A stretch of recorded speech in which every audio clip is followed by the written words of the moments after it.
মরক্কোর সবচেয়ে বড় ও পুরনো ট্যানারি চৌয়ারা। একাদশ শতাব্দীতে শুরু হওয়া এই ট্যানারি মরক্কোর প্রাচীন ঐতিহ্যের ধারক। এখানে পাথরের গোলপাত্রে চামড়া রাঙানোর কাজ করা হয়। কোনো আধুনিক যন্ত্র ছাড়াই কারিগররা নিজ হাতে করেন সবকিছু। চামড়া ধোয়া, রং করা, রোদে শুকানো থেকে শুরু করে প্রক্রিয়াজাতকরণ সবই হয়ে থাকে কারিগরদের হাতে।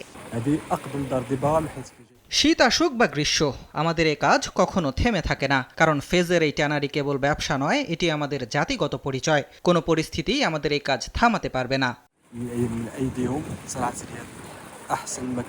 ট্যানারির চামড়া দিয়েই চলে স্থানীয় বাজারের শত শত দোকান। এ দোকানগুলোতে সাজানো থাকে দক্ষ কারিগরদের হাতে তৈরি রুচিশীল ব্যাগ, জ্যাকেট ছাড়াও বিভিন্ন ধরনের নান্দনিক পণ্য, যা শুধু এই অঞ্চলের মানুষদের প্রধান জীবিকায় কেবল নয়, বরং বিশ্বজুড়ে হয়ে উঠেছে মরক্কোর আভিজাত্যের প্রতীক।